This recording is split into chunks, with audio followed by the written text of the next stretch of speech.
नमस्कार, आप देख रहे हैं तेज खबर 24 और वक्त है खबरों का।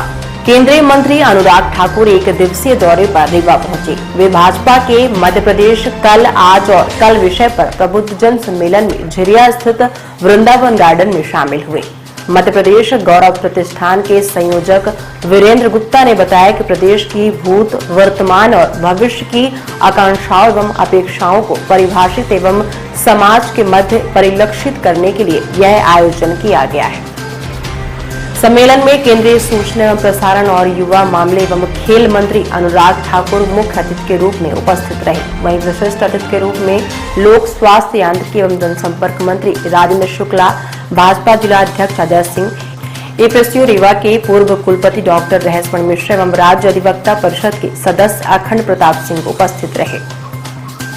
कार्यक्रम के दौरान सभी अतिथियों ने अपने विचार रखे। सम्मेलन के मुख्य अतिथि केंद्रीय सूचना एवं प्रसारण और युवा मामले एवं खेल मंत्री अनुराग ठाकुर ने कहा कि मध्य प्रदेश में जब भी चुनाव हुए हैं, यहाँ की जनता ने अपनी जिम्मेदारी निभाते हुए प्रगतिशील और विकासशील सरकार का साथ दिया है। उन्होंने कहा कि यहाँ की स्थिति क्या थी, अभी आपने खुद वक्ताओं के माध्यम से सुना, और आज स्थिति क्या है उसका कोई समावेश ही नहीं है। जिस प्रकार से मध्य प्रदेश विकास के रास्ते पर चल रहा है, नई नई ऊंचाइयों को छू रहा है, इसी तरह से मध्य प्रदेश की जनता को इस सरकार का साथ देना होगा, जिससे यह विकास की धारा ना रुके। वहीं जनसंपर्क मंत्री राजेंद्र शुक्ल ने कहा कि आज रीवा की तस्वीर पूरी तरह से बदल चुकी है। रोज नए विकास के कार्य किए जा रहे हैं, जिसकी हमने कभी कल्पना नहीं की थी। आज वह कार्य धरातल पर है।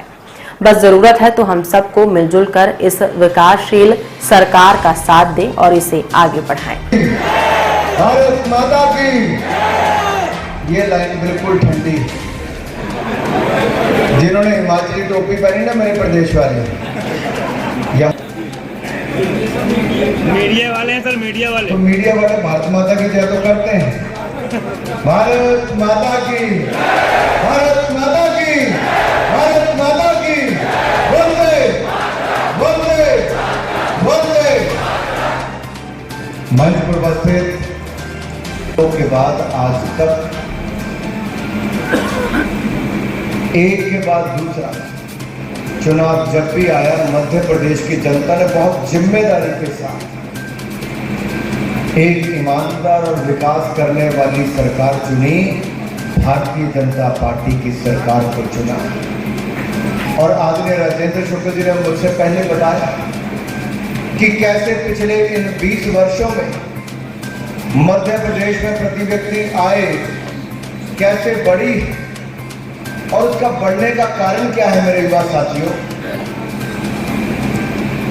2002 में सरकार का बजट था मात्र 23,000 करोड़ रुपया, आज बढ़कर हो गया है 3,14,000 करोड़ रुपया। इस कार्यक्रम में मुझसे पहले के वक्ताओं ने मध्य प्रदेश की हालत आज से 21 वर्ष पहले कैसी थी, उसके ऊपर आपका थोड़ा सा ध्यान जरूर डाला है। और मैं यही नहीं कहूंगा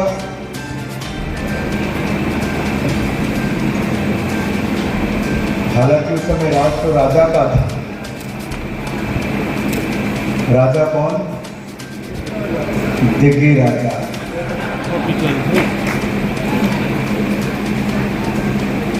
अंधेर नगरी, अंधेर नगरी दिग्गी राजा के समय यही था। अंधेर नगरी और ऐसी हालत कर दी थी मध्य प्रदेश की कि बीमारू राज्य हमारे मध्य प्रदेश को कहा जाता था। अब ये तो मेरे युवा साथी भी समझते हैं बीमारू का मतलब क्या होता है। समझना और उस समय की स्थिति को जानने में बहुत अंतर है।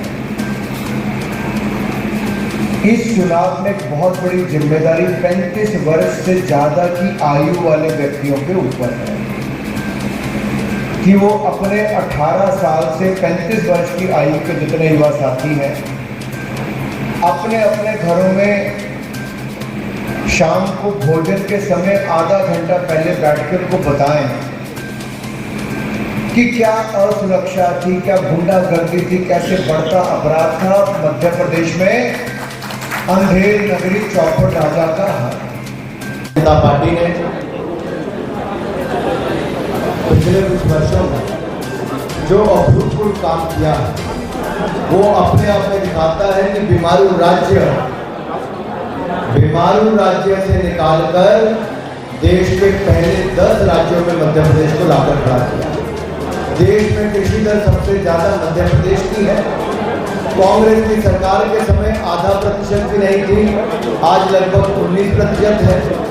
औद्योगिक विकास दर भी देखोगे तो वहां पे मुश्किल से 1-1.5% नहीं थी, आज रिकॉर्ड पर है। पूरे प्रदेश का विकास दर देखोगे तो उस समय 2.5-3% नहीं थी, आज 17% से ज़्यादा है।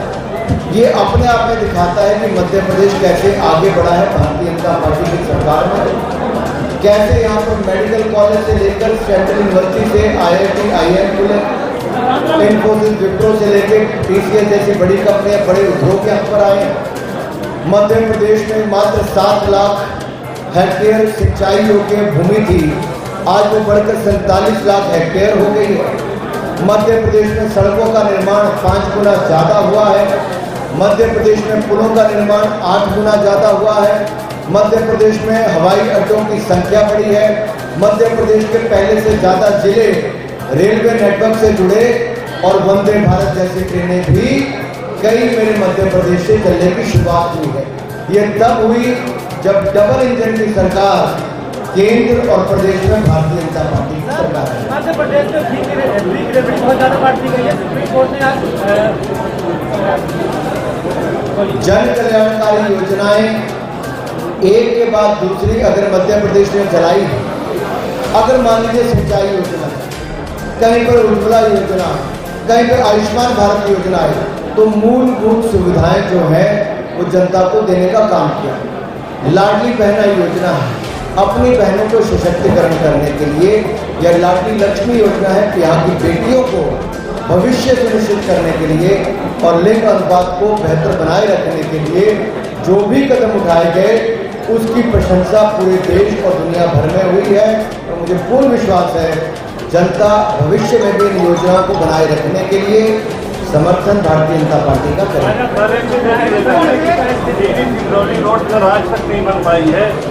मध्य प्रदेश में 4 लेन हाईवे से लेके 8 लेन हाईवे तक बनाने का काम, और यहाँ से अगर मैं देखूँ रीवा से लेकर भोपाल और अन्य क्षेत्र को जोड़ने के ये 650 किलोमीटर का हाईवे, ये किसी और ने नहीं, भारतीय जनता पार्टी की सरकार की देन है।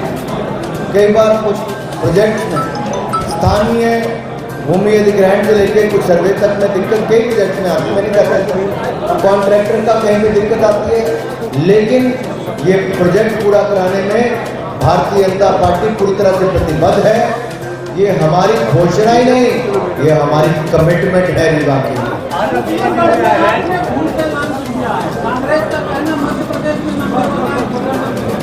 मैं इतना ही कहूँगा, वहाँ पे भूपे लॉन्च किया क्योंकि वहाँ पे करप्शन का बोलबाला है, मध्य प्रदेश में विकास का बोलबाला है, इसलिए यहाँ पर विकास की योजनाओं का ही चर्चा होती है। सरकार ने पोस्ट ऑफिस को तो बचा लिया, लेकिन BSNL और आकाशवाणी खत्म हो गई। देखिए मैं इतना ही कहूँगा, आज देश में रेडियो का सबसे बड़ा नेटवर्क है तो आकाशवाणी है, सबसे पुराना भी है। और हमने जितने टावर्स की योजना शुरू की उसमें जहाँ एक और FM रेडियो के टावर्स, अब 80% का FM कवरेज हो जाएगी हमारे यहाँ। ये अपने आप में बहुत बड़ी बात है। जो ट्राइबल इलाके वहाँ पे थोड़ी दिक्कत आती है, जहाँ जंगल वहाँ पे नहीं कर पाएंगे, लेकिन लोगों तक देखोगे तो 92% लोगों तक FM की सुविधा पहुँचाने का काम आकाशवाणी ने किया है। जहाँ तक BSNL की आपने बात कही, ट्राइबल और लेफ्ट विंग एक्सट्रीमिस्ट एरिया जहाँ पर ये नक्सलवादी प्रभावित इलाके हैं, उनमें भारतीय जनता पार्टी की केंद्र की सरकार ने हजारों टावर्स की मंजूरी दी है, जिसके ऊपर लगभग 9,000 करोड़ रुपया खर्च होगा। ये अपने आप में बहुत बड़ी बात है। नेटवर्क वहाँ पर भी हम देने जा रहे हैं जहाँ पर पहले नहीं है। आप लगातार मध्य प्रदेश के दौरे पे हैं और शामिल हो रहे हैं, कैसे देखते हैं आप मध्य प्रदेश में क्या स्थिति है? मध्य प्रदेश की जनता ने फिर मन बनाया है कि बीच में जो थोड़ी देर के लिए गलती हो गई थी, जो एक सरकार ऐसी आई कोविड के समय जनता अपने आप को असुरक्षित मान रही थी, कमलनाथ जी हाथ पे हाथ करके बैठे थे और कांग्रेस के लोग वैक्सीन के बारे में भ्रम फैला रहे थे। गरीबों को वैक्सीन ना लगाने के लिए कांग्रेस के बड़े बड़े नेता कह रहे थे, लेकिन मोदी जी का भला हो और कुछ लोगों ने फिर एक बार अवसर दिया भारतीय जनता पार्टी को, तो वापस यहाँ पर वैक्सीन भी लगाई गई, डबल अनाज भी दिया गया। लेकिन जहाँ जहाँ कांग्रेस की सरकार है, छत्तीसगढ़ में तो 5,000 करोड़ का घोटाला उसमें भी कर गए। मध्य प्रदेश